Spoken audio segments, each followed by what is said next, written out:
Good day, viewers. A court blog is reporting live at MUSON Centre, where the Ajesola Majekodunmi Foundation is hosting its 2025-26 Scholarship Award and Fundraising Ceremony.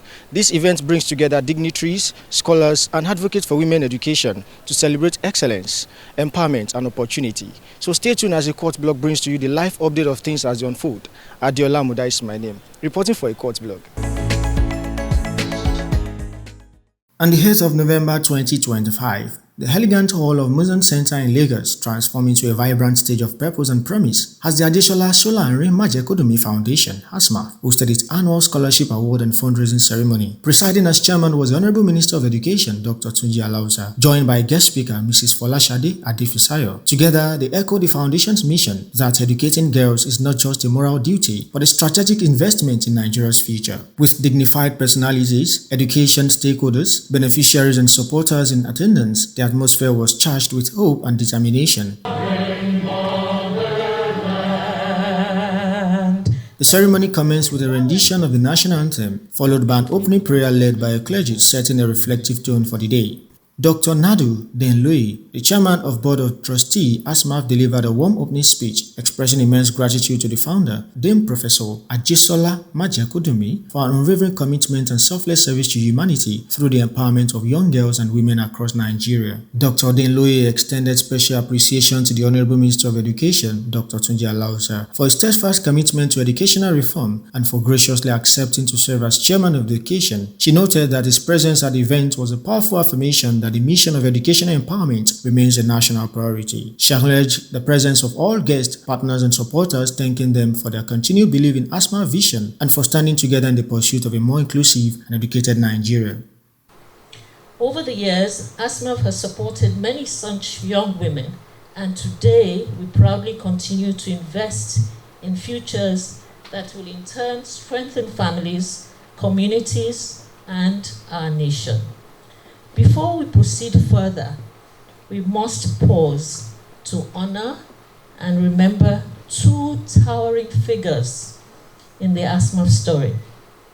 Professor Shoga Shufola, our founding chairman, who passed on in July last year, and whose wisdom and leadership shaped the foundation from its earliest years. We are honored to have you, Madam, his wife, Dr. Mrs. Yemi Shufola, with us today. Dr. Christopher Kolade, who chaired the launching of ASMAF and our inaugural ASMAF Scholarship Award and Fundraising Ceremony 16 years ago.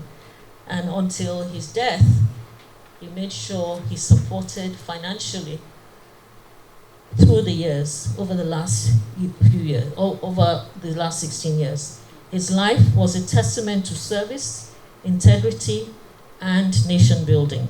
Dame Professor Ajesola Majekodunmi, founder of the Ajesola Solarin Majekodunmi Foundation, delivered a stirring message reminiscing on the factors that led to the establishment of the Ajesola Solarin Majekodunmi Foundation on her 70th birthday, and reminded all that when you train a girl or woman, you empower mankind. Her words deeply resonated as she called on individuals and corporate bodies to partner with ASMAF in expanding its scholarship reach, stressing that investing in female education yields benefits that extend to families, communities, and the nation at large.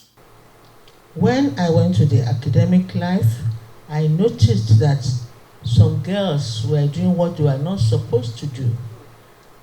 And as the mistress of hall, female hall, I caught one of them one day in a car with an old man. And I thought that was the father, but on a second thought, I said no. So I called her later and said, what is going on? And she told me that this is my sugar daddy. I got admission to the university, but my parents cannot afford it, and I want to be a doctor. That was the beginning of the journey. So when I turned 70, I said, I must do something to help these girls who are brilliant but have nobody to sponsor them to achieve their goal. if you look around, if you train a woman, a nation, they're the second in the home, or they're supposed to be, but many of them, you know, are the backbone of the families. They look after the children. If your children are successful, they are their father's children. But if they don't do well, omo mama wonyo.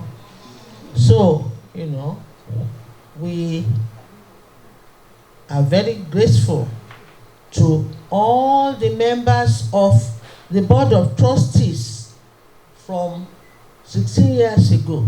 You cannot believe that at any particular time, the least number of applicants that we have had has been 750. This year, we have 1,250 candidates, all females doing professional courses in federal government universities. Finally, I want to say that I am a very happy person. I'm not rich, but I'm not poor. And my pension can take me home, because in those days our salaries could not take us home. But my pension can take me home. So I would rather have one coat than many coats for the child out there to be educated, because I want to see women taking their posts. I'm looking forward to a day when I will see a female governor and a female president. God bless you. So we are on the right track, and God is going to help us. Finally, I want to tell the men here that you should not be discouraged. We are not trying to compete with you.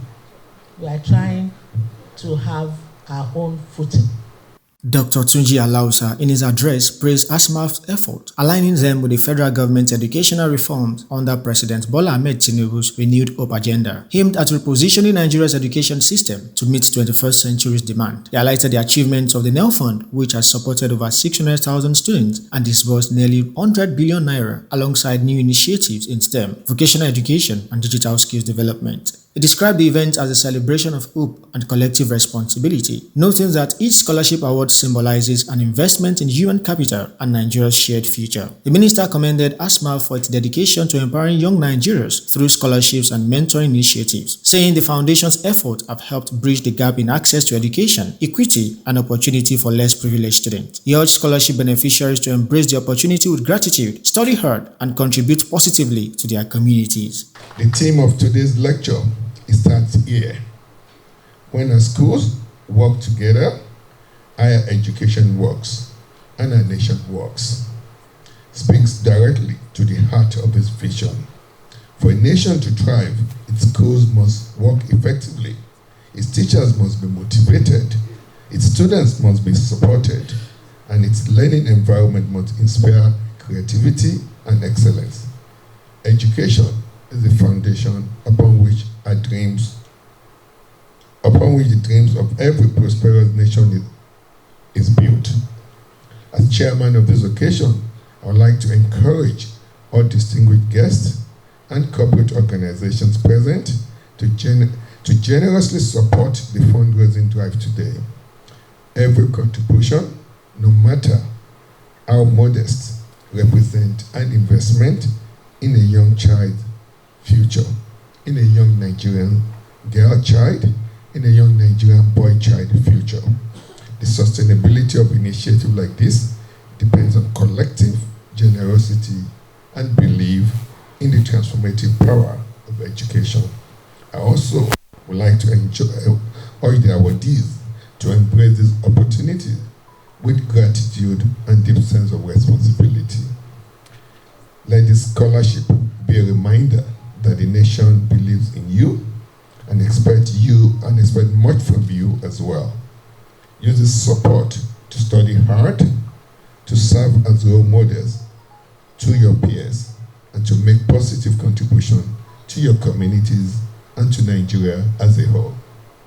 In closing, again, let me profusely thank my teacher, Professor Ajesola Majekodunmi, the Board of Trustees, and the leadership of ASMAF for this visionary and impactful program. You're complementing the efforts of the government and have become partners in building the human capital base that Nigeria needs to be for sustainable growth.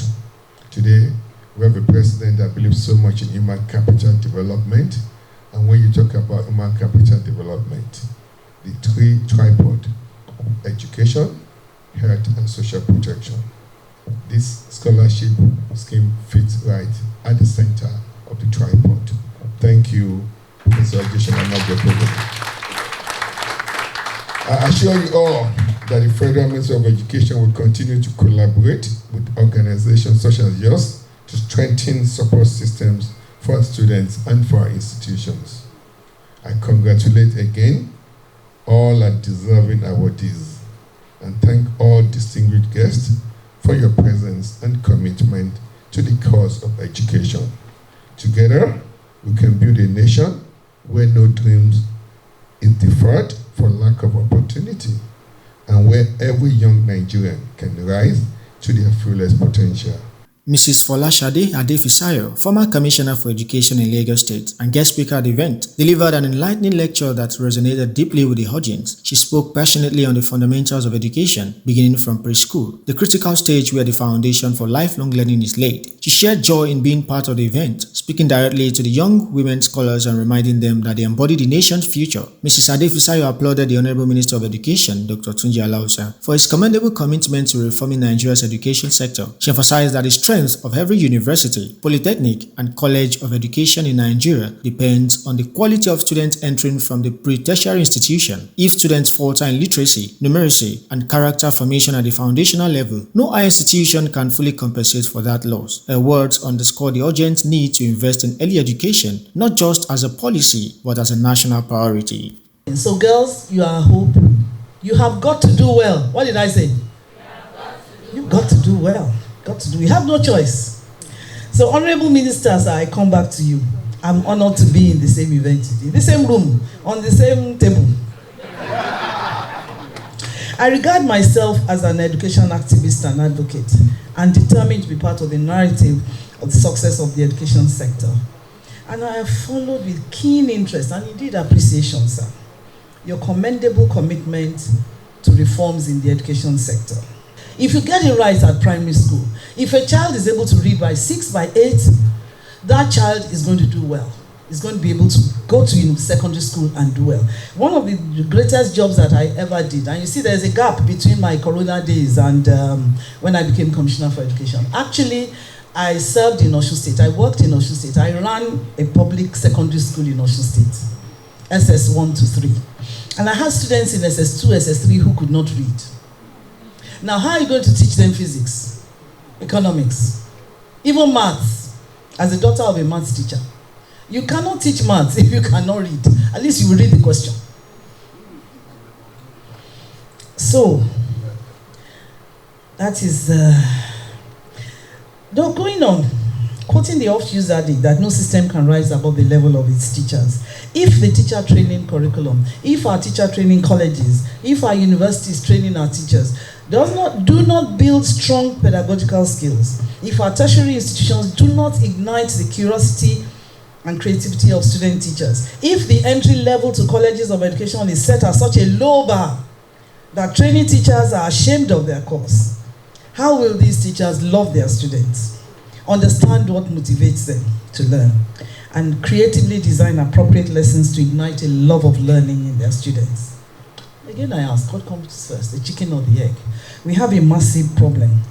And I want us, even in our tertiary institutions, to understand that pre-tertiary education should matter to all of us. And that's why, even though the Constitution says federal government is directly responsible for tertiary education, somebody who believes that we had better understand that all of us ultimately have to be responsible for early childhood, primary and secondary, because this is where everything starts and where lives are extinguished. Prof. Uche Udiani, a trustee on the board of the foundation, offered valuable insight into the scholarship selection process. She explains that the foundation employs a rigorous and transparent system to identify academically promising girls who face financial challenges. Prof. Uche Udiani emphasized that the process is designed to be inclusive and fair, with careful screening, interviews, and verification steps that uphold the integrity of the program. Her remarks reaffirms the foundation's commitment to excellence and accountability in its mission to empower the girl child through education. The special guest of honor, Chief Wale Taiwo, SAN, led the goodwill messages with a tone of encouragement. In his remarks, he commended the Ajesola Solarin Majekodunmi Foundation for its unwavering dedication to the education of young girls and women in Nigeria. His message was one of hope, urging all present to continue supporting initiatives that uplift the girl child and strengthen the nation's human capital. Today, we gather here to honor girls who, like Oprah, once did, refuse to let their circumstances limit their potentials. These young women, each one here today, have the same fire, the same potentials to rise, to lead, and to transform the world. Today, we gather to raise Oprah Winfrey's of tomorrow, to hold the hands of Ngozi Okonjo-Iweala's that will steer the affairs of global organization anytime from now, to light the way for the Funmilayo Ransome-Kutis of the next generation who will look injustice and inequity in the face and take a bold stand. We are here for the Kunyaminas of the next century who will not be helpless in the face of danger or permit the circumstances of their birth to stifle their becoming great. To the girls receiving scholarship today, you are not just students, you are forces in the making. You have already shown that you are not defined by the limitation of your past. You are stepping into a future that is yours to shape. The ceremony featured emotional testimonies from previous beneficiaries, including Latifat Abimbola, a 400-level nursing student from the University of Ilorin, Eyindera Okpeyemi, a 300-level student of Obafemi Awolowo University, amongst others. Abdulkarim Zainab Mayowa, a second-year medical student at the Federal University of Technology, Akure, on behalf of other beneficiaries, expressed heartfelt gratitude to the foundation for easing the financial burden of higher education. She described the scholarship as a voice that inspires and shapes destinies. Today, I stand before you with profound humility, gratitude, and excitement, not only for myself, but on behalf of other scholars whose dreams have been validated by ASMAF scholarship. We are here to express our collective gratitude. We are very grateful. ASMAF scholarship is not just the financial support to us.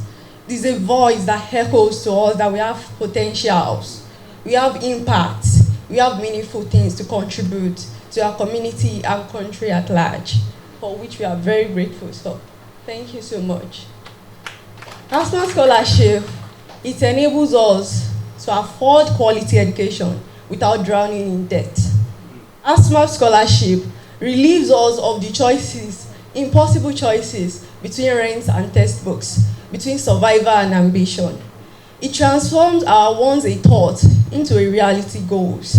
It saves us from running eta-sketa between part-time jobs and the walls of classroom. To ASMAF scholarship, but donors, distinguished guests, for believing in our dreams, entrusting in our goals, and igniting our vision. We are very grateful. We, the ASMAF scholars, we are ready and excited to launch into greater heights, push beyond boundaries, and contribute meaningfully, positively into the community and our country that has shaped us. Dame Professor Ajesola Majekodunmi led the presentation of awards, honoring distinguished individuals including the Minister of Education, Dr. Tunjialausa, Mrs. Folashade Adefisayo, and the special guest of honor, Chief Wale Taiwo, SAN. This was followed by the presentation of scholarship awards to the beneficiaries, marking another highlight of the ceremony. The 2025-2026 Scholarship Award and Fundraising Ceremony also featured a fundraising session led by Prof. Aderunke Samuel, who invited guests to contribute to the expansion of ASMAF scholarship program. Each donation, each pledge, became a symbol of shared responsibility, a step towards a more inclusive and educated Nigeria. As the ceremony approached its final moment, the Honorable Minister of Education, Dr. Tunjialausa, took to the stage to deliver his closing remarks. Government must live up to its responsibility. And I say that's why President Bola Ahmed Tinubu moved swiftly to set up Nigeria Education Loan Fund. Go and assess it. Forget about when you're going to pay. Today, all your fees, and we've really worked it out, met with them again, there are not going to be any single hidden fees now. We've rolled everything into one. No faculty development. Even your field trip would not be paid by government, into one. Government will pay all your fees, and you get monthly stipend. We're also working on increasing that monthly stipend. So today, lack of money should not stop any student from going to tertiary school, tertiary institution. Today, I need you to go echo outside. Students are not using it. This president this year alone budgeted 400 billion to fund 400 billion naira to fund their fund. So access to tertiary education should be a thing of the past in Nigeria today. Access due to lack of funding. You can't say I'm poor, I can't go to school. That is not existent in Nigeria of today. I don't let anybody say, oh, you're taking loan, you take what loan? You took the loan, government said, just finish your school first. And then you start paying only when you get a job. So, but people are still not using it the way we want to use it. Now, government on that, we've done our own bit. We've done a lot of advocacy. Now, it's left for Nigerians to take the opportunity. And it's a well-funded, robustly funded program. In separate interviews, the founder and members of the Board of Trustees shared the ASMAF vision and journey so far since its inception 15 years ago. Beneficiaries also expressed their sincere gratitude to the foundation and pledged to uphold the trust and value invested in them. Attendees departed in high spirits, carrying with them a renewed motivation to support the advancement of education in Nigeria, especially through the empowerment of the girl child. You can never regret training a woman. I come from a family of women. My parents never had a son, but at that time, that was more than almost 90 years ago. My father believed that if you give a woman, an opportunity, they will perform. And all his daughters were given opportunities and were successful. So I said that the job that he started, I will continue. And that's why I tend to be more with women, because of what my own parents have done for us. ASMAF has made a lot of impacts in the lives of indigent female students studying professional courses in Nigerian universities, and we have produced a lot of professionals. We produce graduates in medicine, in pharmacy, nursing, law, name it, we've been there. So it has been a great honor and a pleasure to have been associated with ASMAF. The foundation will be able to do more if we have the financial capability to give more scholarships, because we receive hundreds of applications, but due to financial constraints, we are not able at this time to give more than 5 scholarships. For a cohort blog, this is Adeola Amuda. Indeed, it has been a humbling moment at the ASMAF scholarship ceremony, award ceremony for the 2025-26 edition. And ASMAF has demonstrated the belief that when you empower a female child, you empower mankind. So this is where we draw the curtain today. Thank you for staying tuned. Do well to follow us on our social media handles on Instagram, Facebook, Twitter, and TikTok at A Cohort Blog. Adeola Muda is my name, reporting for A Cohort Blog.